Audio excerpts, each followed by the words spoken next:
This week on X-Trex, weird reading corrections, gross bug infections. We're recording this before the election. It's the Weird Diseases episode. Welcome to X-Trex, a podcast where we introduce each other to our fandoms one episode at a time. I'm your host, Erin Cline, an X-Files spooky bitch. And I'm your other host, Stella Cheeks, a slut for Star Trek the original series. Each podcast, we pick 2 episodes that fit a cinematic theme, watch them together, and then record our feelings. Our theme this week is Weird Diseases. Here we are again.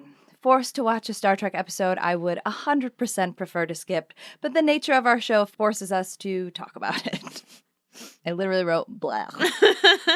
We're ripping off the Band-Aid on the Omega glory. Don't get too excited, not that type of Omega. Gene Roddenberry heard no 1,000 times and decided to produce this gross Star Trek as American exceptionalism, white savages nonsense pile of garbage. I hit our back up with my hand.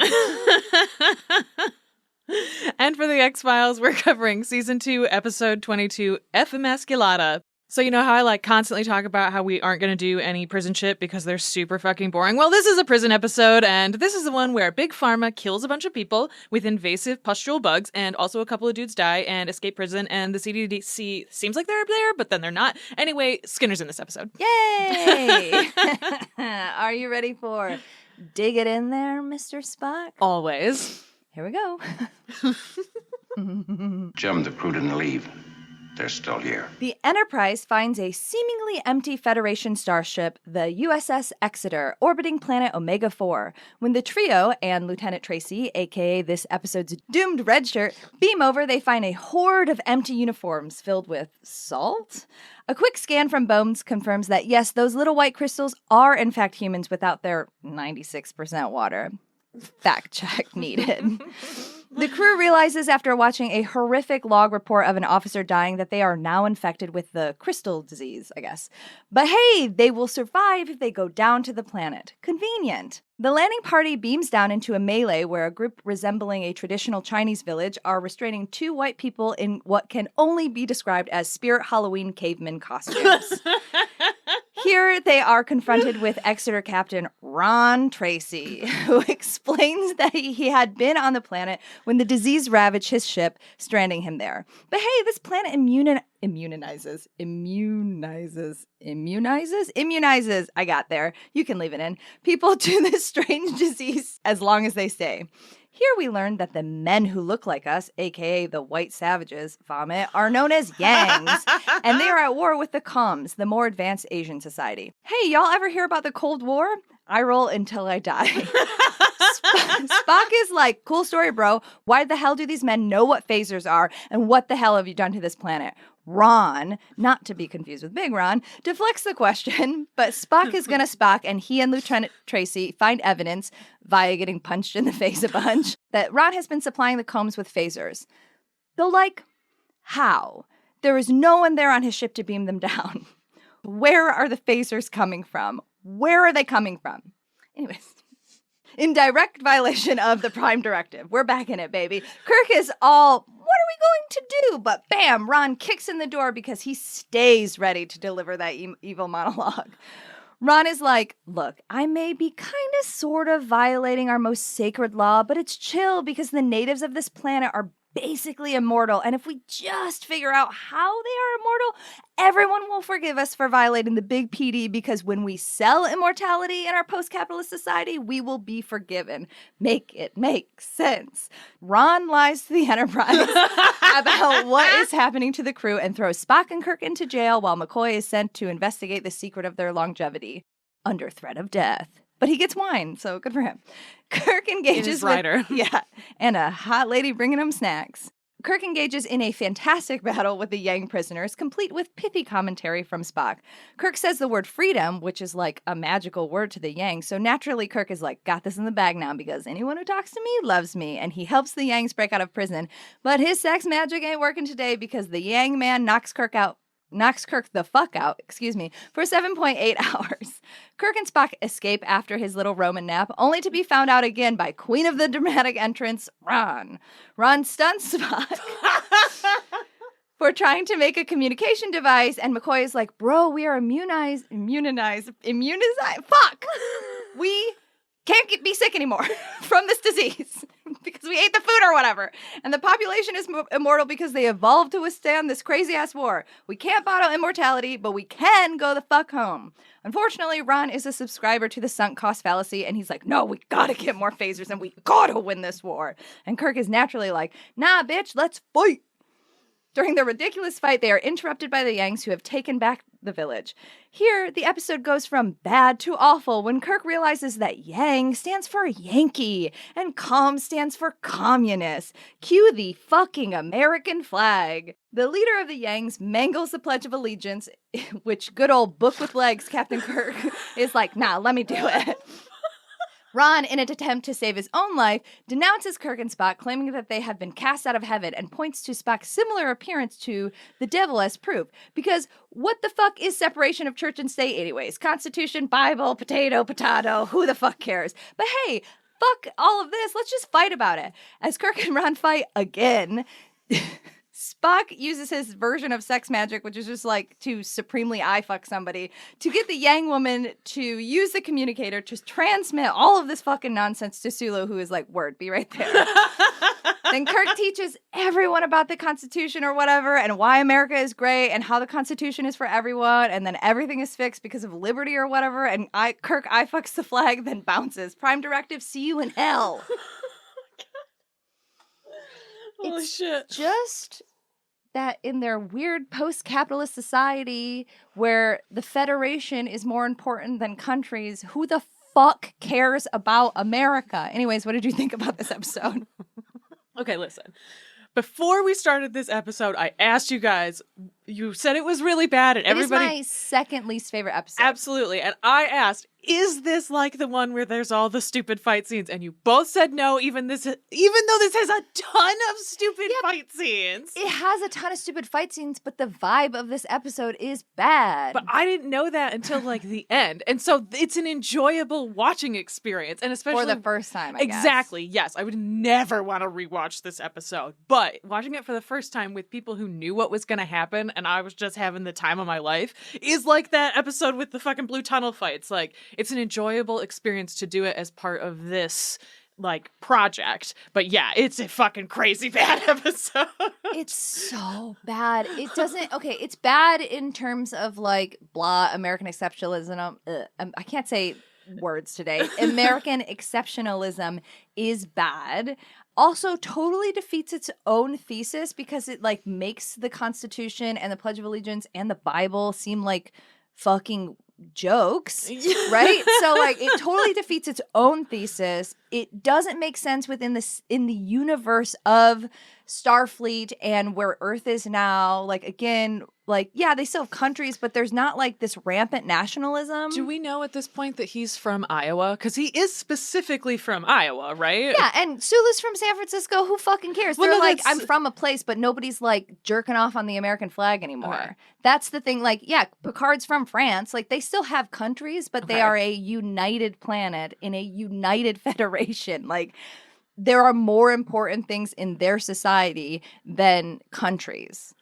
So it's just weird. The only way I can headcanon this is that Kirk is canonically like has a hard-on for like old books and history and stuff. Like Walking book. yeah, like he 100% would be like, oh, I know that old thing we used to do. He was so ready to become a god. It's so funny that he went from, I'm just agonizing about whether I have to arrest Ron or not, and like kept talking himself in and out of it, and then was like, never mind, fuck the prime direction. Hey, there's a difference, I guess, between giving them firearms and telling them what the Constitution is. I think in his head he was like, well, they already got the document. I'm just reading it. I'm just reading it out loud. How could I possibly be doing anything wrong? Oh my god, telling him I didn't realize that's what it was because you read it so poorly. It was just like, what is happening? It's such a great line, but also it's Never like, forget, he's a bitch from day one. yes, and it's It's very Kirk. That's the other thing, is that watching it as part of this where I'm like looking for that kind of stuff, it's so Kirk. It's him like talking a computer to death, only he's telling a society, I'm a god, have freedom or fucking whatever. Be united in liberty, etc., etc. He did say before he like started humping the flag or whatever that there were many documents from many different places. And so it's like the one time they slip it in there. Also, at first, it just felt like the laziest analogy between native people from America. Yeah. And so there's this weird transition into, as soon as they said post that, I was like, this is fucking communism. I just fucking know it. The way Gene Roddenberry thought he was doing something, he was like, what if, and hear me out, the white people were the savages. And I'm only using that word because they use that word. I would not normally use this word in this context. But like Gene Roddenberry really thought he was doing a thing, and he was like not doing a thing. Also, there are a lot of words that are used that would 100% not be acceptable in today's parlance. So like if you watch this episode, like just be warned for the racism that they do not think is racist. Like it's not, they don't say certain words to be racist. It's just the 60s presentation were bad. It's the 60s were not great. I thought that Spock was very good in this episode. I loved all of his weird one-liners. I love that he just kept standing by and like watching fights and then was just like, just kidding, I've got it, don't worry about it. Like I thought that this was his very hand good. Could reach in to pinch that girl's neck. Yeah, it was such a good move. I wrote down like, well, Spock is just standing here watching this fight go on forever, and was like, oh, you're just waiting for this lady to get here, biding his time. And also, you know, what keeps Kirk's head in the game? Commentary. I loved that when Kirk woke up from his, did you call it a Roman nap? Yeah. What's a Roman nap? That's like a wrestling joke, because Roman used to get like knocked out all the time. Oh, I literally thought you meant like Roman Empire. I completely forgot that Roman Reigns existed as a person. Like, yeah, maybe gladiators took some naps. Right? I was like, I don't know. Rome was weird. They did a lot of shit. I don't think about Rome. That's my Roman Empire is not the Roman Empire. What's your Roman Empire? I don't know. I said that and I was like, she's immediately going to ask me what my Roman Empire is, and I don't know. What do you think about every day? Right now, that horrible scene from that book. What do I think about every day? I don't know. My Roman Empire is Kirk and Spock touching each other's hands. That's my Roman Empire. It's him being like, I tried to teach you the Vulcan neck pinch. I'm like, where's that cutscene? That's my Roman Empire. Yeah, my Roman Empire is forget. Okay. My Roman Empire is the premise. Fair enough. Okay, I have a question. Why was Sulu in charge? Where is Scotty? I thought he was. No, he's not. He doesn't. No, exist. that's right. You're right. I don't know. I think there is enough precedence that Scotty could be like, I'm busy. I am hungover and I gotta get these Jeffrey tubes like cleaned out. Sulu, like you're fourth in charge or whatever. Like this is you today. Maybe he had a cold. I don't know. I was so surprised by it. He just leaned in and was like, "I'm in charge of the ship," and I was like, "Are you really?" Though I think like later, like Sulu is. This is like me just knowing a lot of canon and like backtracking and fixing their own mistakes. Sulu does want to be a captain someday and does become a captain. So you could easily headcanon it that like he's on a track to be a captain. So they like give him the con a lot more because that's very common to do in like military or whatever, to be like, hey, practice being in charge. So why don't we say that's the reason? Okay, cool. That's fine. I was just like, where's Scotty? I like Scotty. Yeah. That's okay. I accept that. I thought he was great. I thought Uhura he's barely in it, and he did a good job of being like, I know what's up. Yeah, he and Uhura were great. Like you can, I like that the times that they showed like the secret communication that is absolutely real to what a crew that's trained as military would have. You have to know how to do that stuff. So I liked watching that happen, and I made a note that. At the very beginning, they show Uhura sitting and like talking comms. She was sitting in a way where she had that short fucking skirt, 60s skirt on, but she has her legs like draped in a way that almost looks elegant. And I was like, man, she knows exactly where she is on screen. She knows exactly how to sit in a way that draws physical attention without being like overtly sexist with what she was wearing. I just thought it was great. It was like, what a nice opening shot. And so I appreciated that we got to see her and Sulu like work together a little too. That was cool. Why did they send the triumvirate down? I don't understand. I mean, that's just something you have to accept. I know. In TOS, they get better at it in other series, but because Kirk wants to go, I guess. Okay, that's fair. That's fair. I can accept that as canon. And you need a medical person, and you need the science officer. Like, Spock and Bones should go. Yes, absolutely. Kirk I should guess not. that's fair. But Kirk is Kirk, and he's like, You can't well, tell I'm Kirk not no. going. That's insane. What No if there question. are hot people down there? What if you need a computer talk to death? I'm going. Okay, that makes sense to me. Yeah, I don't know. I hate to say that I liked this episode, No. but Ew. I liked the fight scenes because I love a ridiculously long and stupid one. many of and them. there's so many of them. like so many. like I was going back and trying to figure out like which of these episodes are my favorite and what do we like about them because we're getting close to the end of the season and our wrap up.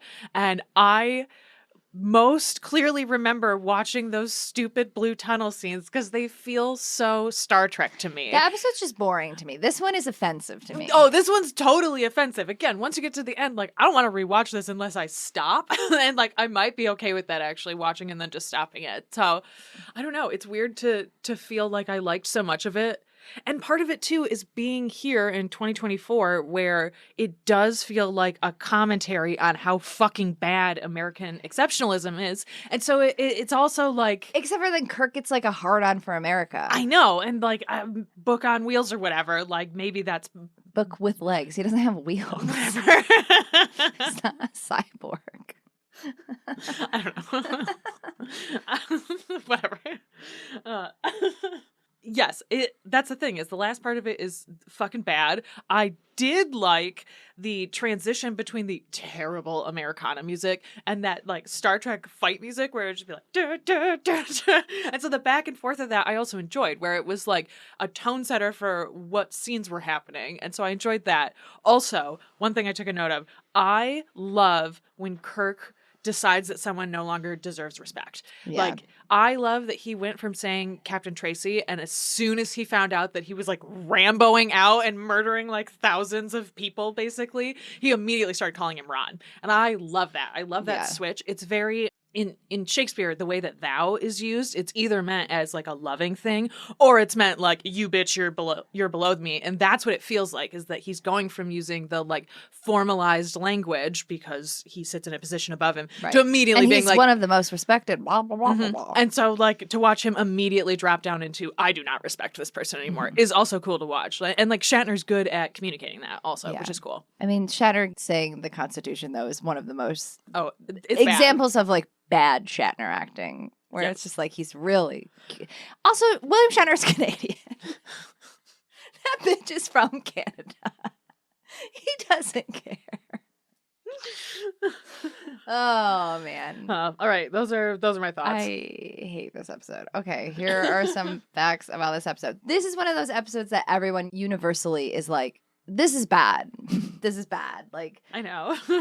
it's just bad. Though I do think it is interesting if you look at it through a 2024 lens, up until Kirk like jerking off on the flag or whatever.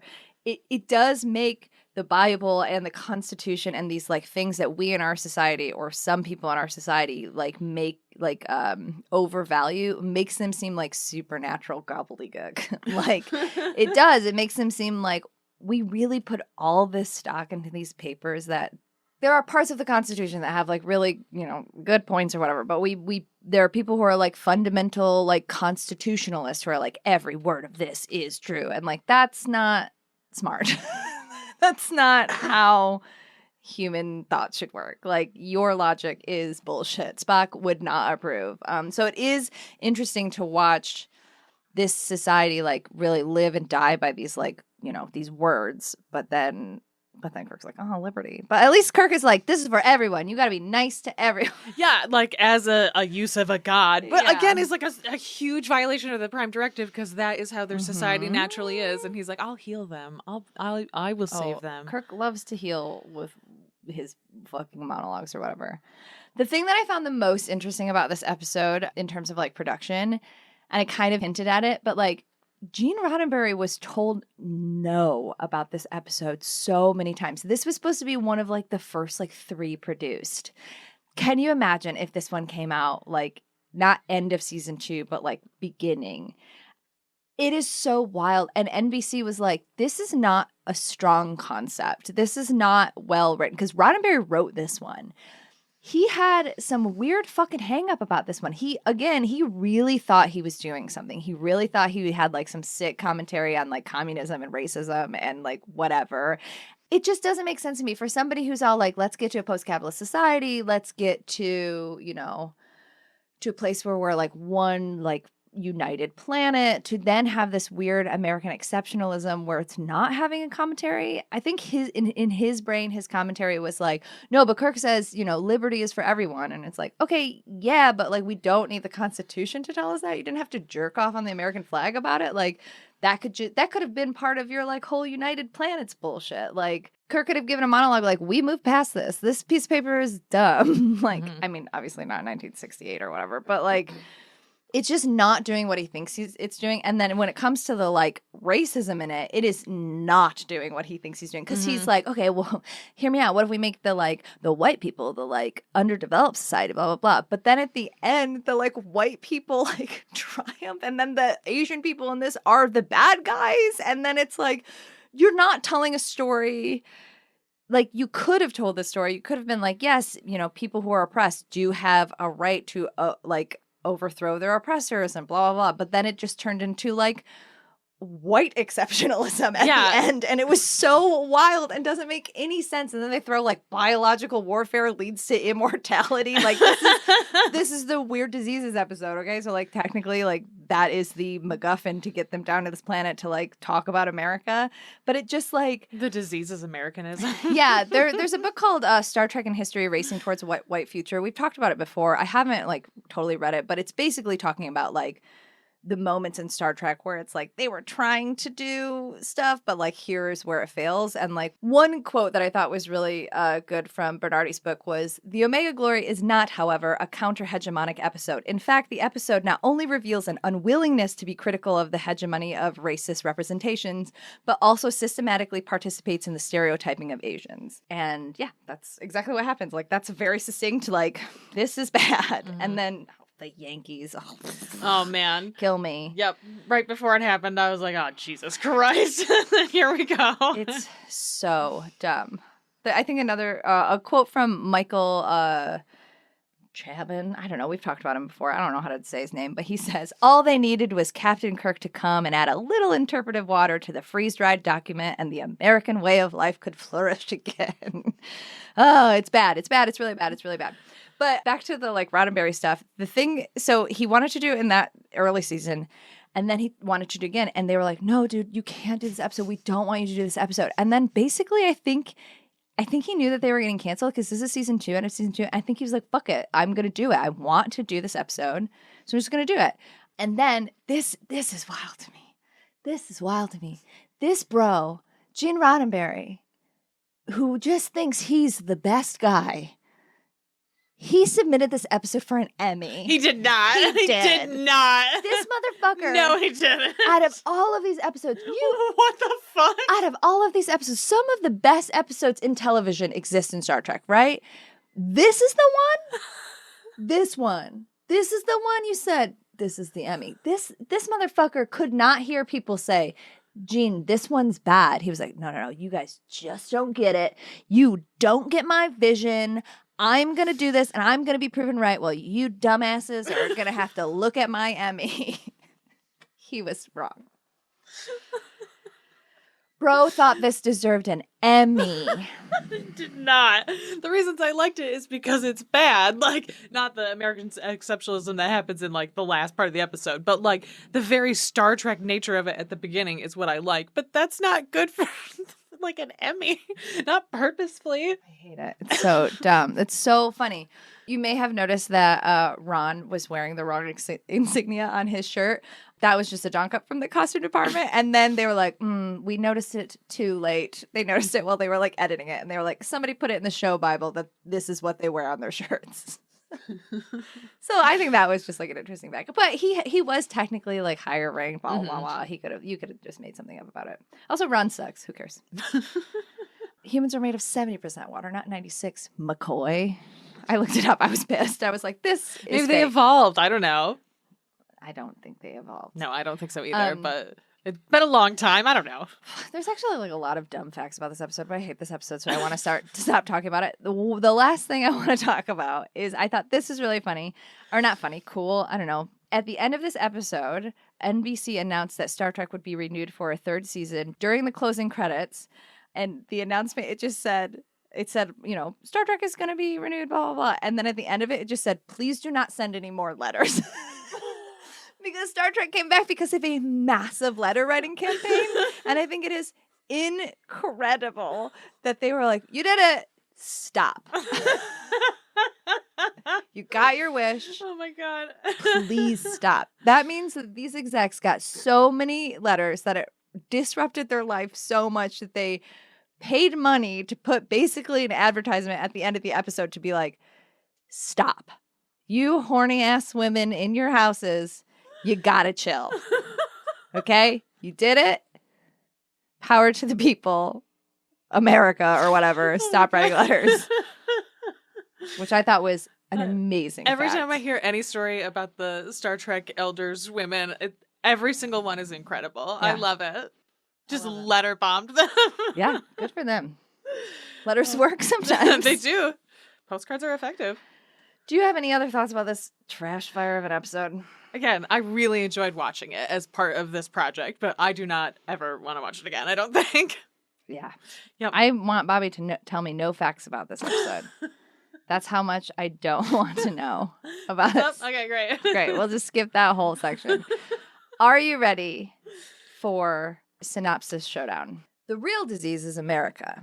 I wrote that as one of my notes. I'm not even fucking kidding. Right here. The disease is Americanism. Yeah, the real disease is America. Oh, that's excellent.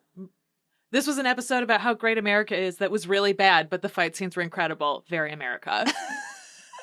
Yeah, what's more American than having rip-roaring action scenes that make no fucking sense? Absolutely, the American way. The true American way.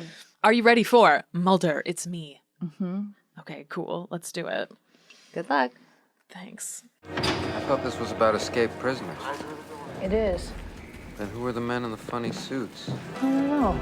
Okay, so we are in Costa Rica, and there's this entomologist kind of entomologing around. Really important later that his name is Robert Torrance, when he discovers a truly disgusting dead boar all covered in purple pustules. So naturally, he's like, I'm gonna get my face all up in there, and surely nothing will go wrong. Incorrect, it immediately goes wrong. This is the X-Files. Of course, after being absolutely doused in jungle puss, he's like, anywho, puss.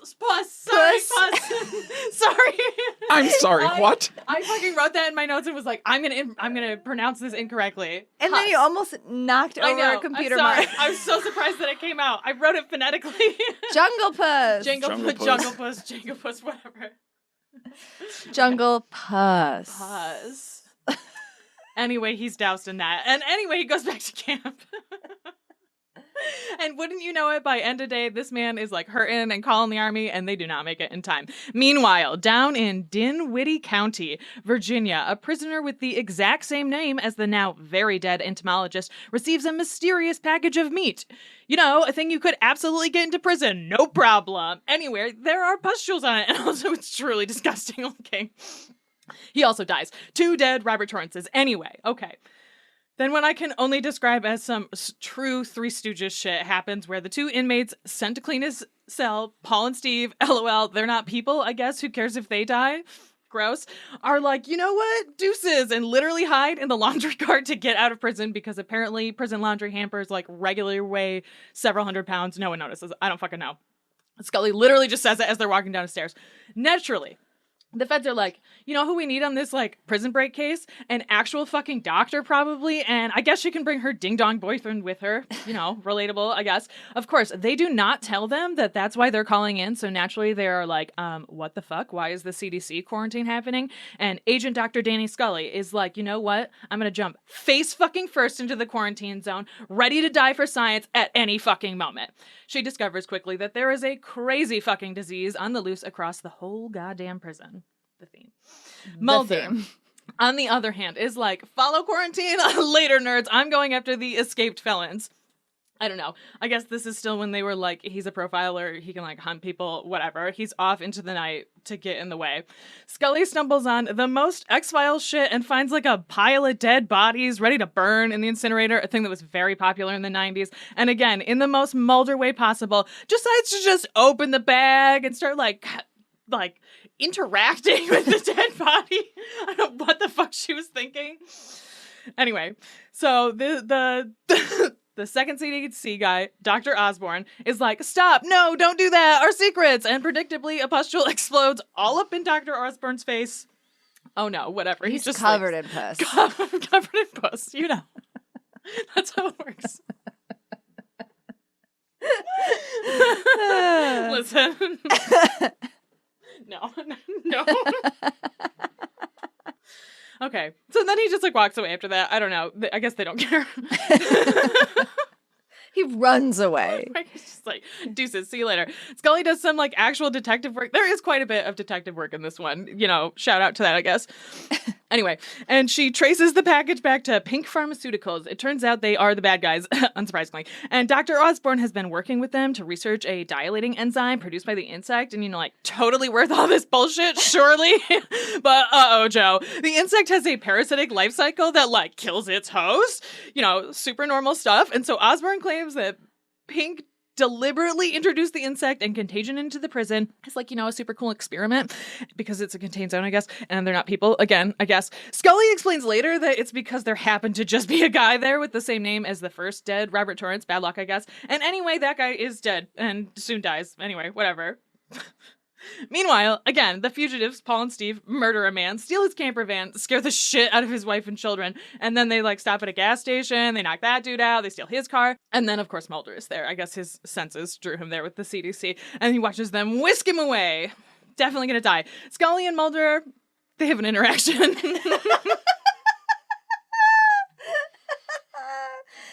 They have an interaction. I don't know. I guess she just absorbs him through the phone because she is truly stupid in this episode. I've never hated her more than this episode. Oh my god. Okay. Anyway, so they have this interaction where she's like, "You really need to catch them. They're definitely contagious. You should probably go get them." While this is going on, they are going to like literally the most obvious place they could possibly have gone, and Mulder's like, "I'm literally just going to star 69 this and figure out where they called." You know, super easy to do. So they show up at her house. Lucky her, Steve is like basically at death's door and immediately gives her the pus surprise. Got it that time. Yeah, that one was an important one to get. That was an important one to get. I got it that time. Paul is like, LOL, psych losers, and just takes off. Mulder and the marshals show up, arrest her. You know, they're like, you don't have any pustules, but it just exploded in your face. She's the only one who washed her face. Only person who washed her face, and is the only one who winds up in like a clean quarantine too. She really took care of herself, even though she, you know, definitely died. Anyway, then I guess this is DC because Mulder just bursts into Skinner's office and is like, "Thanks for seeing me at this late hour, Skinner." And, you know, it's like, we should tell people, and the cigarette smoking man is there, and it's like, I don't think we should do that. And then independently, Dana's like, you know, we really shouldn't do that. Maybe on this one, we just let them lie. I don't know. That's how it goes. You know, Dana is a doctor. She can, like, diagnose theoretical mass panic. I don't know. Anyway. So Mulder questions this woman, and finally she's just like, whatever, he's going to Toronto by bus. Like most prison episodes, this resolves cleanly by the U.S. Marshals surrounding the bus, Mulder doing some hostage negotiation, you know, I think he's like really good at. Not really. They free a hostage. Paul is immediately shot in the head through the pus, I guess. I don't know. Unclear. If he got the pus, I feel like there would have been more of a... I don't know. Like, it's like, oh, it's done. And that kid would have like, been fucked, right? Oh, no, the kid moved before then. It did. It was like pulsing. It was really fucking gross. Okay, anyway, Big Pharma wins. And like a perfect ending for Stella, Mulder confronts Assistant Director Daddy Skinner. Assistant Director Daddy Skinner. That was the important word. The daddy one. I understand that. About how they deserve to know the truth, man. And Skinner is like, bro, you like, first of all, you didn't actually get any evidence, which is why I sent you out there, is to fucking do that. And then maybe don't be a fucking ding dong next time. See ya, I guess. The end. The end. This episode has so much happening and it's not very good. Drink every time Erin says, anyways. That's a lot. Anyway. There's so much happening. Yeah. So what do you think of this episode? It's mid. I don't know. Yeah. It's fun to watch in that it is so infuriating, especially like having lived through a pandemic and like everyone is a lot more intimately aware of like quarantine procedures and like things like that. Just being like, put your mask on. Put your mask on. Put some gloves on. What are you doing? And stop putting your face so close to the pus. Don't open a clear body bag. The body bag is clear. You could have just poked on it. Do all of the bodies have pus on them? I don't know. Just move that bag and look into the other clear bags. There was absolutely zero reason to open the clear bag. Oh, man. Scully murdered Dr. Osborne. That is like what manslaughter or whatever. Like she didn't mean to murder him, but she murdered that dude. Her actions directly resulted in that man's death. You're absolutely right. She's a murderer. Dana Scully kills a lot of people. Like, she has a huge body count, truly and sincerely. She just happens to be there. This is the worst one to me, though. Because, like, if you're shooting a fugitive, like, not great, but, like, also whatever. It's the 90s, FBI, blah, blah, blah. She straight up murdered that dude. Also, like... And feels bad-ish, but then she mostly is just feeling good that she didn't get infected. Right, she's like, it's like ice, where they're just like waiting to see if the parasites interact with each other. It felt like that, only it took like, much like the Roman nap, took like a super long time for like no reason. I don't understand why she had to wait so long for the results. It's like 2 hours or whatever, the bug on her fucking arm. It's 30 minutes of the bug on the arm, then 2 hours for the bug to process. Right, she's just like chilling. Teeny tiny little bug body takes 2 hours to process your blood or whatever. It's gonna make a full circle or whatever. That is like 15 seconds. Bugs are small. I'm not an entomologist. I can say that word. You sure can. I tried to say the I word and my brain's shorted out. Immunization. Yeah. Good job. Yeah, I mean, this episode, the makeup department really popped off. The pus makeup is effectively gnarly. It looks really good. How do you get a pus like thing to like pulsate like that, especially in the early 90s? Go off, makeup department, because it was gnarly. Like, do not eat food while watching this episode. Yeah, that's a hard trigger warning for this. Yes, absolutely. Bobby did warn you beforehand. Yeah. I just don't think you were totally prepared for it. It's gross. This episode, I just looked away every time that I knew it was going to explode. Yeah, it's not unwatchable for me. It's pretty gross. But it is gross. I mean, I don't want you to be, can't say definitively, blah, blah, blah, but like, who really likes watching pus explode? It's gnarly. So they were rigged to burst on command, and the makeup supervisor was Toby Lindala. Yes, thank you. And so they created this device that was connected to fake spores by discrete tubing. And that's how the device was activated so that the spores would explode. And I just want to point out also that a human had to do that. Like they were moving the plants that assaulted what's her fuck on Star Trek Yaman Rand, sorry. Yeah, with their hands. Yeah, it was like that. And so they were like interacting inside of the pustules with the tubes, but they had to be like behind them. Disgusting. A horrible day for shooting, I bet. And I don't know. That kind of seems fun. I don't know. You'd be under it for like hours, though. Yeah. That would be really difficult. I do not. No, thank you.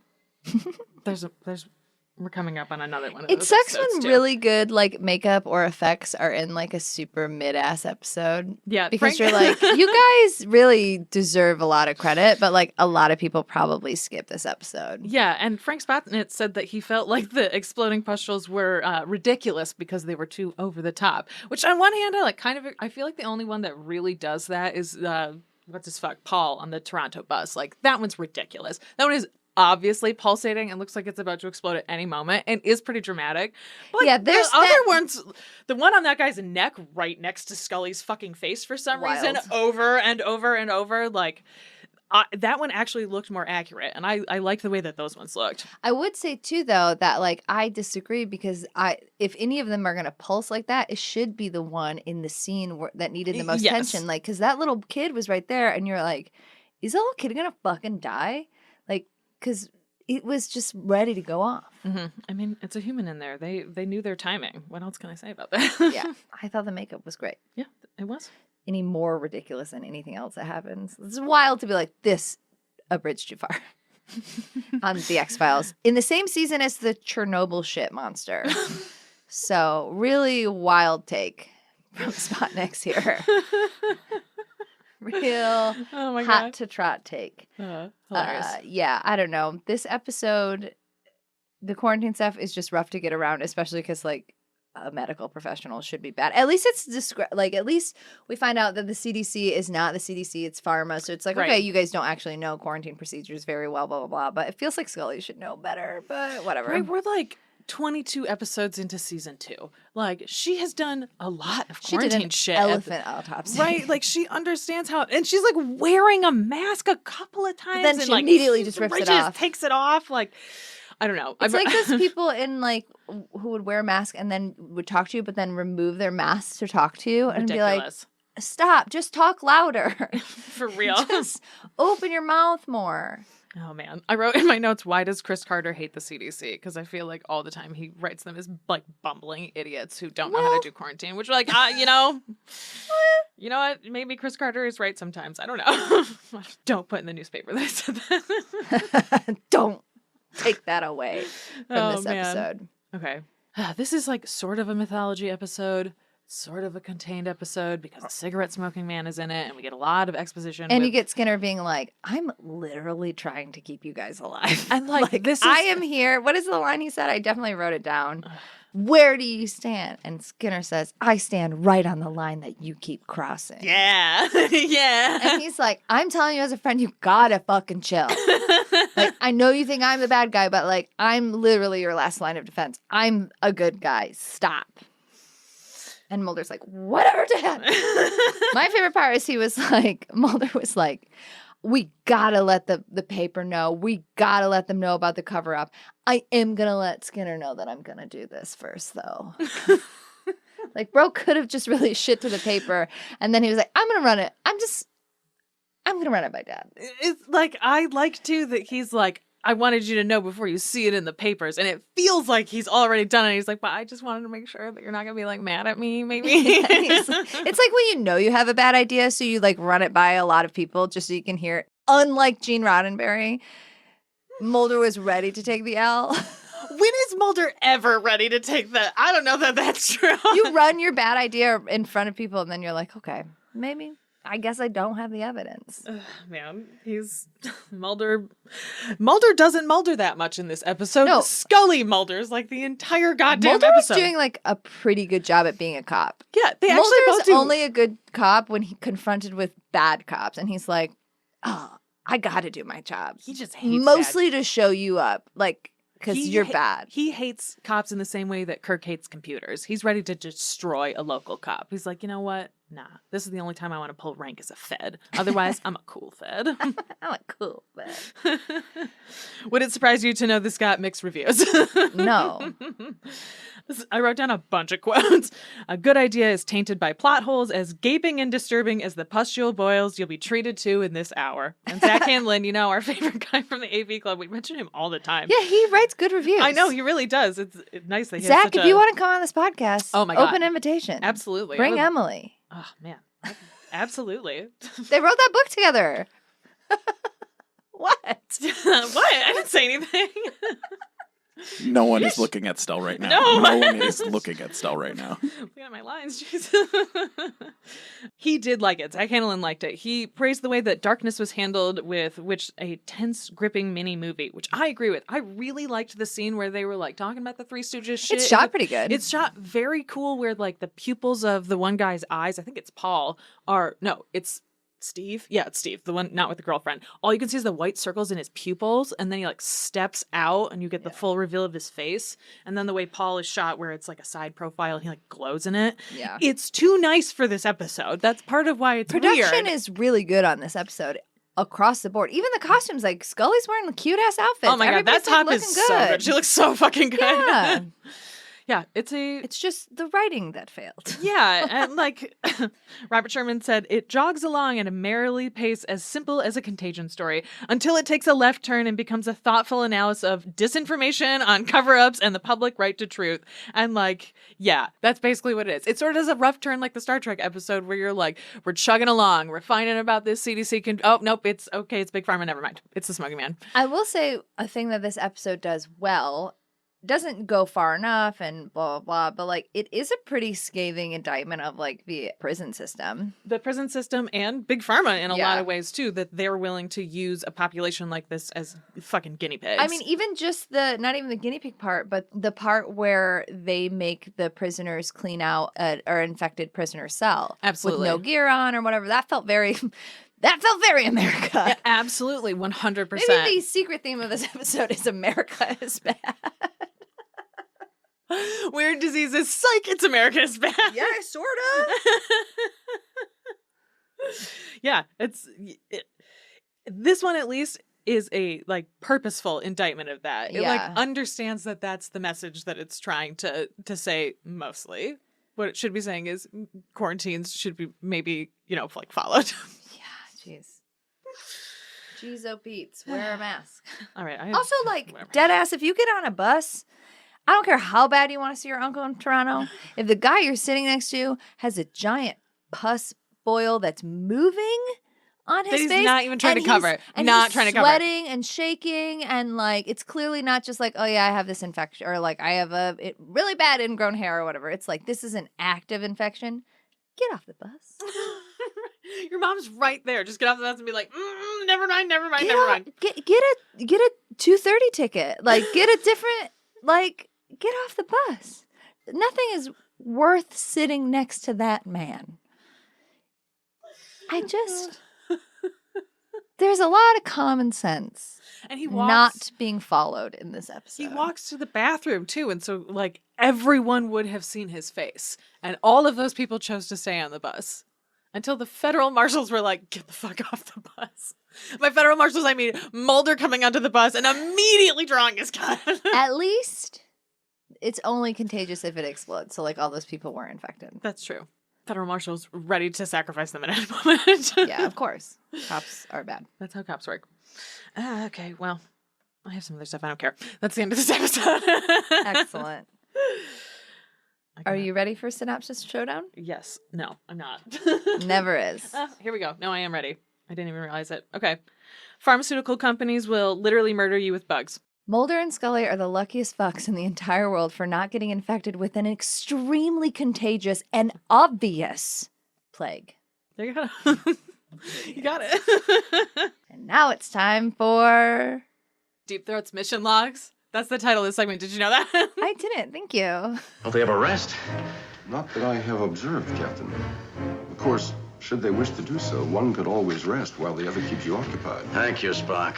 Sorry, just quickly, we're going to talk about the Omega Glory, which I call the Omega Glory hole. But yeah, no, we need to talk about it quickly because this is the podcast of the show. Original air date, March 1st, 1968. And to Erin's question earlier, and the point you made earlier, Gene Roddenberry wrote this in 1965, 3 years earlier. So there's no Scotty in this episode because Scotty might not have been a formulated character at that point. Of course, it's written and could only have been written by Gene Roddenberry. When you're starting to talk about like the failings of creative minds or whatever, you could literally posit this as like Gene Roddenberry had a lot of good ideas. Here's the ones he really believed in and put forth, and that's why he's like this creatively gray figure. Yeah. This is directed by Vincent McEvedy, who also directs Balance of Terror, Dagger of the Mind, Miri, Patterns of Force, and Spectre of a Gun. Just a wide swath. Yeah, some of the best and some of the worst. Wide swath Two of of the content. worst. Moving on to some Laura fan stuff. Phaser power packs aren't a thing. They talk about them a lot in this episode. Phaser power packs aren't a thing. We forgot that. That was there. There was a Blish adaptation of this, but there was also a Viewmaster adaptation of this. Viewmaster. You remember those? It was like a picture disc and you would flick. Yeah. And in the Viewmaster adaptation, the Yangs are named the Merriks. Meraks. Mercas? For American. The Mercs. I find that less slurry. So Yeah. I like that better. Merriks. And then like a quick, fun, extended universe content thing. It's kind of like a soft retcon of like what exactly happened here. There's a novel called Forgotten History. They state that the artifacts, the holy symbols or whatever, these copies of the Declaration of Independence, these flags, carbon dating wise are nowhere near as old as they should be because they're not the actual documents or they're recreations. And what happened was an Earth Cargo Service freighter named the ECS Philadelphia discovered this planet, so non-Federation, so there's no Prime Directive. They discovered this planet and noted the similarities between what then became the Yangs and like American beliefs, and they just left American paraphernalia for them to discover. Disgusting. The worst. That's That's worst. so American. It's way worse than like in a piece of the action where it's like, we accidentally left that one book there. And this was like, nah, we left a bunch of America stuff. And then they all died when they got back to their ship because they didn't know about the mysterious illness. So like, that's why no one ever heard about it. Well, fuck around. Find out. Okay, running through some casting stuff. There are so many uncredited API performers in this. There are so many uncredited Asian performers in this. It's very sad. Yeah, especially because, again, Gene Roddenberry really thought he was doing a thing, except for he basically gave 0 lines to the comms and didn't give them any character development at all and was just like, no, the White Savages is where it's at. There's a notable comm guard who guards McCoy, who we also see in The Man Trap and Devil in the Dark. He also did Kung Fu and Hawaii Five-0, but we don't know his name because he's uncredited. That is Adele Yoshioka, who serves McCoy in that scene. That, like, thank you. No, thank you. You gotta get a little McCoy pervery into. Yeah, they were like all trying to do sex magic. It was a thing. It wasn't working. No, it really wasn't. She also has a bunch of choreography credits and credits as the Vice President of International Distribution for Millennial Films, as well as acting credits up until 1999. That's Walter Suhu as a comm guard. Credits start in 1937 all the way up till 2007, which is the Joel Schumacher, Jim Carrey Starefest number 23, which says a lot about that movie because he actually died in 2002. So Whoa. that movie was in, like, editing hell, I guess, for 5 years or whatever. That's Frank Atienza as a Cone Villager. Also did Hawaii Five-0, Magnum P.I., Jake and the Fat Man. Those are all fun show names to say. That's Ed McCreary as Dr. Carter, who we also see in Dagger of the Mind, Miri, Patterns of Force, and Spectre of a Gun. So all of the episodes made by this director. That is Lloyd Kino as Wu. Fantastically long credit list. Includes 7 Women from Hell, McHale's Navy, Glass House, The Odd Couple. Works with Shatner again and T.J. Hooker. Was in that Madonna movie, Who's That Girl? And was the grandfather in the original Mortal Kombat movie. His last role was in Miss Congeniality 2. Way to go out on a banger. That's David L. Ross, who we see as Galway, who gets murked, but then later he comes back as a different crewman. We've talked about that in the past. This is just the episode where Galway actually dies. That is Morgan Farley as the Yang scholar, the old guy, who's like, don't touch our stuff. With his terrible wig. Yeah. Not surprisingly, his career credits begin all the way in 1929. Yeah. Lord. And his theater career dates all the way back to 1918. The passage of time is crazy. Time's fucking nuts. Dislike. He's cool because he was an openly homosexual actor throughout all of that period. In some time periods where that was actually illegal for him to be. Nice. And there's this huge gap in his credits between 1954 and 1966, which was probably him straight up being blacklisted because of it. Oh, 100%. Yeah. That is Irene Kelly as Syrah, the female Yang, who The gets female. who gets some shots in that fight. Yeah. They let her get her hands dirty as well. Her credits include episodes of Mission Impossible, which they all did at the same time, and then also Dirty Dingus McGee and BJ and the Bear. I missed writing this dumb shit just so I could say those words out loud. BJ and the Bear. That's Roy Jensen as Cloud William. He's a Canadian actor with a lengthy career, known for Chinatown, Soylent Green, Every Which Way But Loose. He also did double work for Robert Mitchum. He also did an episode of Mission Impossible, so there's like a dual thing there, but everybody was doing those shows back then. There's a movie called Red Dawn, where he plays the father of Robert Morris, which is one of the main characters, and there is a storyline in there where a bunch of white kids like escape to the mountains and then start living like natives as well. Gene thought it was fucking Emmy-worthy or whatever, but white people have been failing at representation for literally the whole time. And then that's Morgan Woodward as Captain Tracy, who we've already talked about because he plays Simon Van Gelder in Dagger of the Mind. So just two off the fucking cuff, beady-eyed, wide-eyed, crazy white dudes. Remind me of which one that is. I'm not good with the episode name. It's the one where they go to the planet and they're like being torture mind wiped. He had a good voice for it. As soon as he came on screen, I was like, that's it. Yeah, he has a very commanding presence. You know, I think Stell said this motherfucker knows how to make. He makes 4 dramatic entrances. Yeah, When and they're he dope. turned in from the wall, that like hard stop, it's like a Martha Graham move, and so it just made me laugh super hard also, that there was all this like, there was really good movement work in this, which I enjoyed a lot. It's, again, not knowing the ending, where it was going. When Where it it was was happening bad. live, I liked it. When it was bad. Moving on to the X-Files, the original air date for Emasculata was April 28th, 1995. This, of course, was written by Chris Carter. These men will go down That's with their another ships. theme, is that These men will both go of down with their these ships. men Yeah, right. who are the showrunners of, you know, varying quality wrote these episodes. Also credited on this as a writer is Howard Gordon. He was the guy who was a writer and producer during the first 4 seasons of The X-Files. We've talked about them a lot. Directed by Rob Bowman, of course, another guy who's a mainstay of the series. Another producer, W.R. Goodwin, recalled that he knew he was now working on The X-Files when he overheard Rob Bowman saying to makeup artist Tony Landala, which Erin mentioned before, "I need the pus to go from left to right."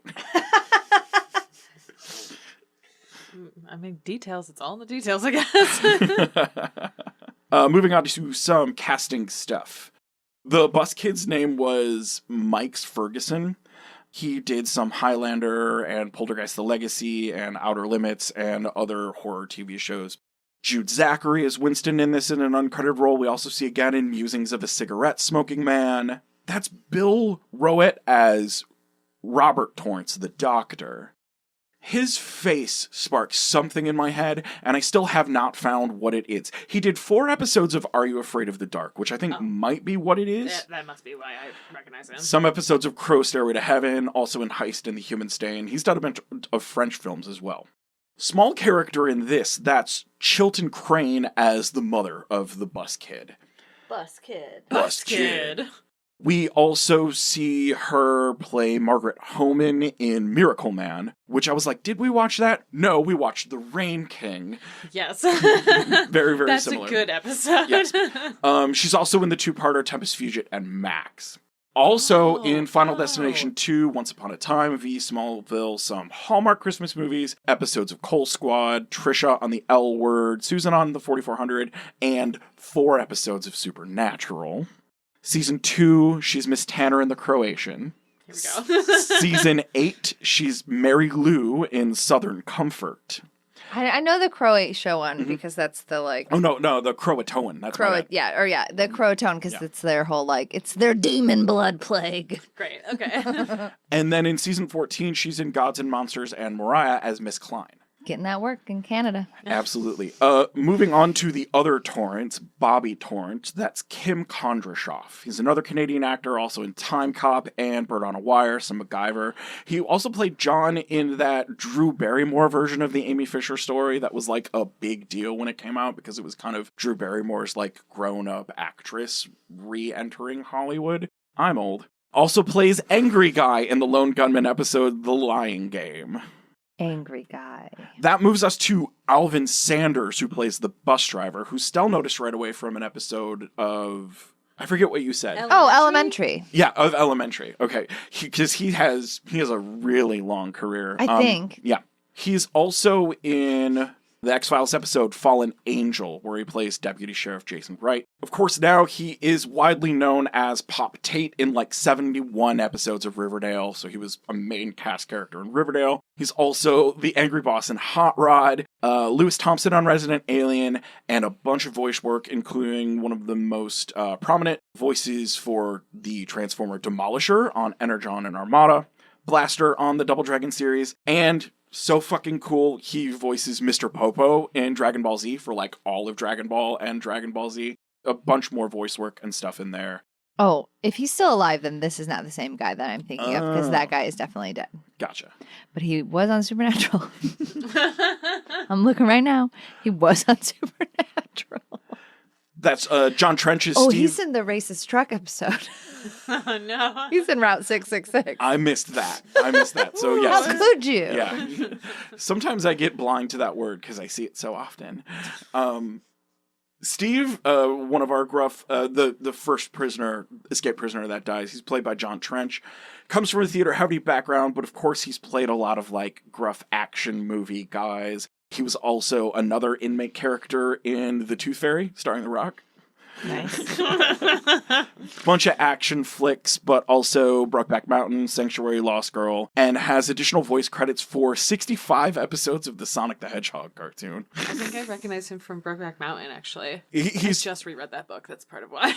a lot of his more current pictures are him like with a beard and older and gruffer, so yeah, definitely that. That's Morris Panich as Dr. Simon Auerbach, the more evil scientist who kind of tells Scully to fuck off. We're going to see him again in the future because he's the gray-haired man. He's a recurring character in the X-Files who's in Piper Maru, Avatar, Heron Volk, Memento, and Zero Sum. Okay. So we haven't touched that storyline yet. He's also a playwright. He won 2 Governor's General Literary Awards for The Ends of the Earth and Girl in the Goldfish Bowl. The kid with the helmet hair, that's Angela Vacco. And he's cool because most of his credits list are as additional voices in live-action TV shows and films. So he just does backfill sounds. Cool. He started right before this. He was a 20th Century Fox intern and PA who was doing production runs, and then they just put him in an episode of The X-Files. They said, you got good hair. This will make the line work. That's John Piper Ferguson as Paul, our other inmate. We see him again in season 5 as Detective John Cressage in Christmas Carol and Emily. I don't love those episodes. It's the Christmas episode that we haven't done. That's more about Scully's cancer and her sister. Yeah, the child. Yeah. Not special Weird William or whatever we call it. No. It's the other one. Before this, he was playing a recurring villain character, Peter Hutter, in the Adventures of Briscoe County Jr., which was that Bruce Campbell series that was filming at the same time of series 1 as The X-Files. So we kind of made the jump from that to working with Fox properties more. And also with Bruce Campbell more, because he goes on to work on Suits and The 100 and on Burn Notice with Bruce Campbell. Also was Stinger in Battlestar Galactica and Thomas Vergas on Caprica. A bunch of really cool sci-fi TV properties in his credits list. That brings us to, of course, Dean Norris as U.S. Marshal Tapia, who, as soon as he walked on screen, Stell said, "This guy." He always plays like a shitty cop. Well, he's most widely known. He's most widely known as Hank Schrader from Breaking Bad. Yeah, he is who plays a shitty cop. the gruff cop guy from Breaking Bad. I mean, I only watched one season, and I was like, "This is not for me." He was also on Claws. He was Big Jim on the Under the Dome TV adaptation, T2 Starship Troopers, the Tim and Eric Christmas special. And he's most recently been playing Randall Stabler, who I believe is Elliot Stabler's brother in Law and Order Organized Crime. Randall There's an Stabler. organized crime one now. That's the new one that character moved to after he left. Got it. Yeah. Okay. So I'm out of the law. Oh, I've game been by a long time. I've been gone. Yeah, I've been gone. And then top billed as guest here is Charles Martin Smith, who plays Dr. Osborne, who got murdered by Dr. Scully. Dana Scully. She's a murderer. Another noticeable character actor, he was Mark Sherman in John Carpenter's Starman. He's Terry in American Graffiti, Old School Tales from the Crypt and Twilight Zone, The Untouchables, Da Vinci City Hall, SVU. But he's also done a good amount of writing and some notable directing work as well, including 3 episodes of Space Above and Beyond, which was kind of the splinter series to the X-Files. He directed the original Air Bud. And he directed the very first episode of Buffy the Vampire Slayer. That's dope. So, like, some cool shit thrown in there on top of being a character actor. What are you known for? Air Bud and Buffy. It sounds cool when you say it like that. Yeah, for real. Anyways, that's all I got. Close your mouth and wear your mask. All right, now it's time for our overall thoughts. I'd seriously reconsider bringing this to the media if that's your intention. I mean, we talked about it. The themes are weird diseases, but the themes are also bad showrunners, and the themes are also America bad. These are themes. Not great. Yeah, it's funny that they line up because of the theme, but it's like a lot of episodes that we have where they pair, and it's like, man, these are like weirdly good pairs for each other. They like take similar bad turns. Yeah. So, as a pair, I think we did really good on that. Also, stuck to the theme. Hey, stuck to the theme. Season 3, stuck to the theme. Fan questioner, as a fan, how would you say these episodes hold up compared to the others you've seen? Again, watching it as a live experience holds up in that it's super ridiculous and dumb. And then it hits the button where it's like, ooh, this is a bad one. This is a bad episode. This is a real bad one. I don't like this. So, yeah, it's hard. If I stopped it at exactly that point, I would say it holds up pretty well. But, as a statement it was trying to make, not great. Don't love it. Mm-hmm. I can see why people hate it. Yeah. This X-Files episode is a very season 2 X-Files episode.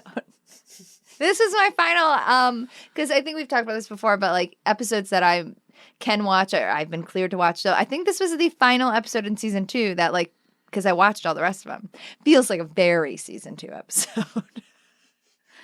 I mean, you're not wrong. They're still trying to figure it out. Dana still has that weird haircut where it like flips under. It's when she moves away from that, you're like they've got their stride. Who is Skinner? Also, here's a gross thing we decided to do. Also, this is another really good example of how Skinner has been on their side for so Since day long. one. So long. And it takes until season 11, and he's like... He literally has to say out loud, why don't you trust me? Right? Fox. And then they go, oh, yeah, I guess we should. After, 25 years, we should probably trust you. Spits out a tooth and is like, I'm going for a walk. That's how it happens, but it should be. Oh my God. When I get back from this walk, we better be on the same page. Oh my God. What is the most Star Trek moment of the episode? I know what you're going to say. You're just going to be like, oh, the fights. Well, no, I didn't ask you. As a fan, how would you say this episode holds up of the X-Files? Like, I just compared to answered your question without you asking it. I mean, that's fair. Sorry. I jumped ahead. It's fine. Okay. It's fine. Anyway, what were you saying? What is the most Star Trek moment of the episode? The fucking fights that just go on forever and ever and ever and ever. Like, I love Shatner's roll over the wall. Like, it was so I also liked that there was enough close-up stuff you could tell it was him a lot of the times, where like a lot of that stuff is not that. But it was really clear they were like, oh no, we have stage combat training and we are for sure gonna use it here. So that felt like the most Star Trek thing for me. What do you think the most X-Files thing was? Mulder at the end of the episode being like, I'm going to the presses, and then Scully and Skinner being like, no, you're not. That honestly felt like the most X-Files, where he's like, I did it, I nailed it this time. And they're like, you didn't get any evidence. A dead bug. No one is gonna believe you. Mulder, go home. Mulder never goes home. Neither is Skinner. He's just there. For real. Him and the cigarette smoking man are like, we're just staring at each other in the dark, I guess. Thank you for meeting me so late. It's fine. I was already here. Oh my god. All right. Who are you shipping? Scully and the doctor she murdered.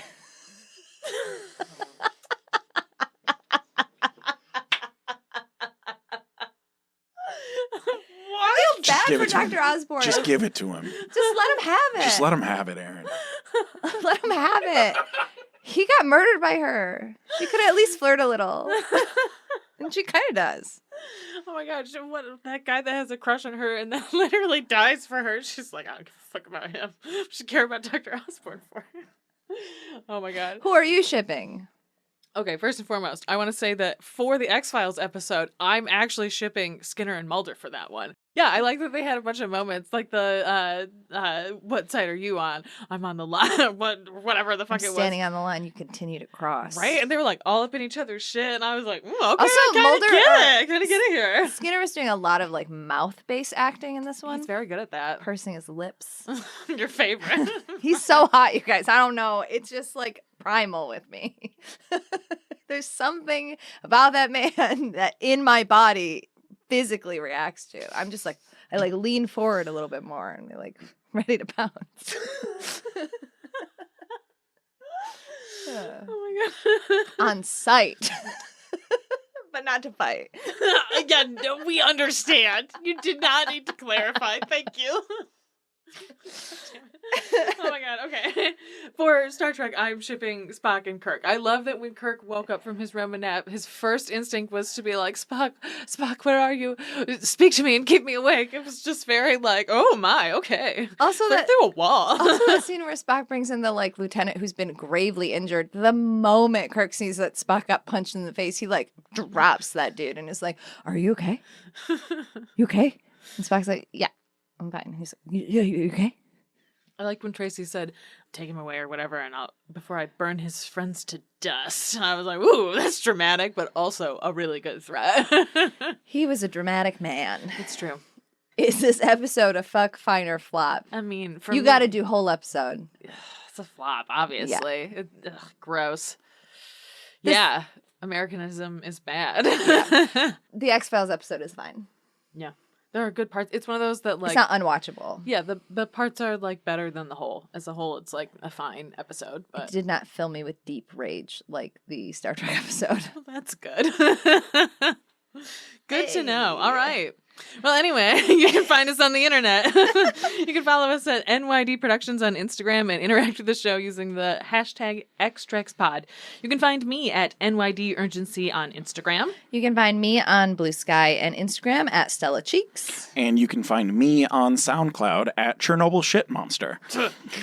You can also subscribe to our new monthly newsletter at nydproductions.substack.com for actual updates that I will give and Stella will give and Erin will give on what we've been listening to, playing, reading, and screaming at the sky in the last month. You can also email us at xtrexpod@gmail.com with questions or comments. Hit me up if you want some good Omega glory hole to help you forget this terrible episode. Bringing we it both back. made the glory hole Bringing it back, episode. yes. God damn it. And speaking of glorious holes that you can fall into, if you want more special behind-the-scenes action, like our script notes, outtakes, extra podcasts, like unofficial channels, and access to our Discord, then check out the Patreon at patreon.com/NYDProductions, where you can get all of that and more for only $1. But more. Give us more. We're posting more on their stuff right now. We're back. Please come back. Please clap. And don't forget to subscribe wherever you listen to podcasts and to tell your friends that we are actually back. We find this nerdy shit is better when it's shared. We'll see you next episode for the social class disparity. So we had to fit all the Trek episodes. It's sometimes you gotta pull a theme, all right? We're sure that wasn't Carteret, this throw it at the episode. wall. No. We're sure social class disparity wasn't actually the episode we just recorded. We really should to split them up. That's on me. I'll take the L. In the meantime, Believe boldly. Seek truth. ship proudly. X-Trex is created and written by Stella Cheeks, Erin Cline, and Bobby Hoffman, and produced by Bobby Hoffman for NYD Productions. Our show theme is Alien Spy by Ionix, and our show art was made by Jonathan Curtis. Bus Kid. Bus Kid. Bus Kid. Bus Kid. Bus Kid. Bus Kid. Bus Kid. Bus Kid. Bus Kid. Bus Kid. Bus Kid. Bus Kid. Bus Kid. Bus Kid. Bus Kid. Bus Kid.